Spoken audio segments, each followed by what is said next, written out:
Hey everybody, it's less than 3 days before the Hexton Hills sci-fi Kickstarter comes to an end. I want to show you the cool crap that we have. I love Hexton Hills because it allows you to make all sorts of cool maps, and you can do it in whatever scale you want. If you have a 3D printer, then this Kickstarter is for you.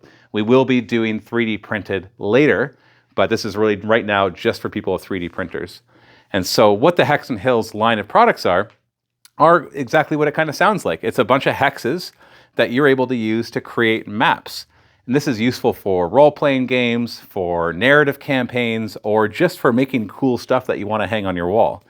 You can print it as well in FDM. This Necromunda map over here, for example, this was mostly printed in FDM, except for some of the more intricate parts. And it does quite a good job. So this is printed at 100% scale. And we're able to make the roads, and we're able to, this is actually normally supposed to be water, but we made it kind of a crater. We had some swamps as well. The original fantasy one that they released a few years ago just had hundreds and hundreds, I think over 500 different types of tiles, from hills to mountains to roads to marshes to cities to towns to epic city stuff, all sorts of stuff. And now with their latest one, which adds in the sci-fi bits, you're able to create really cool stuff for games like Warhammer 40K, Necromunda, or whatever other sci-fi games that you really like. So you can see, like on this map, for example, I made a mining moon. And so it has all sorts of mining equipment, defense lasers, generators, and it's mixed in with regular mountains and craters and hills to give it a real rustic moon look. Or in the case of this one over here, this is supposed to be an agri-world in Warhammer 40K, where it's an entire world that is one gigantic farm. And so I mixed their old fantasy stuff with the generators and defense lasers and kind of storage depot looking things. But by far my favorite of the new stuff is the Hive Cities collections. I haven't even totally shown off all the cool stuff you can do with it, so make sure you go to the link below to check it out. But you're able to create sprawling hive cities and build them however you like, as they come with the different levels that you can stack and make them go as high as you want. And so I decided to make a hive world over here with a couple of hive cities and ports and this dingy, dirty water and the wasteland that is all around them. So these are printed at 75% scale. But we decided to go even crazier and print them down at 50% scale in resin and create this map of the old world from Warhammer Fantasy. So we got Bretonnia and the Empire and Kislev, and down here we got the Badlands and the Border Princes, and down there would be Khemri and all of that. And we've been using this for old world narrative campaigns, which is a lot of fun because the whole board is magnetized, so we're able to clip on magnetic army markers to show where everything is going.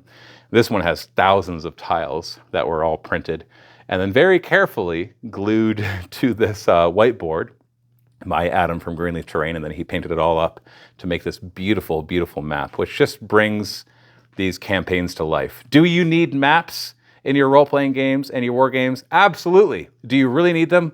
Well, not really, I guess, but who doesn't want to add such a cool factor to what you are already doing?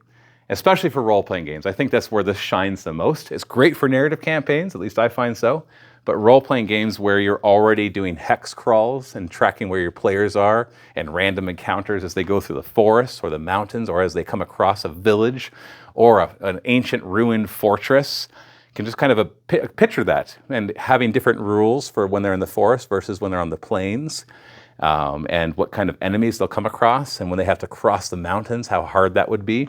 Or as they go further south and they hit more of the wasteland kind of area and deserts, and having different rules for that. There's all sorts of special tiles as well, both in the fantasy and the sci-fi side. So this is available all the time, but during the Kickstarter, you get the absolute best prices, and you get some ridiculous deals if you want to go all in and get all of the hundreds and hundreds of tiles. So they've added another 100 tiles of sci-fi to the already huge range of over 500 of the more generic and fantasy tiles together. So whether you play 40K, Age of Sigmar, Fantasy, Dungeons and Dragons, or any other of fantasy games out there, this set has pretty much everything you could possibly imagine. And I'm not even able to show you everything here because there's gamifying where they add game pieces. There's borders, as you can see in the old world map. You can actually print off borders to turn it into a beautiful portrait. And And there's ways to actually turn it into games of Settlers of Catan or other games that you want to create. You can put boats in the water, and you can put army markers everywhere. There's flags you can print off and then just drill holes into them so that you can mark out who's winning. It's just the limit is your imagination. And they've done a fantastic job with it, including even making an app on their website that lets you build the map yourself. And it tells you then exactly what you need to print. So go check it out. It is just about over. It'll help. We are partnered with them. So by backing this, you don't only support Graven Guild, but you support Mini Wargaming as well. And if you're interested in 3D printing and you don't know how to do it, I do have a starter course for free. I'll put a link below for that as well, for using FDM printers. So you can grab that and then go grab those STLs before that price is no longer available. So check it all out. Happy wargaming.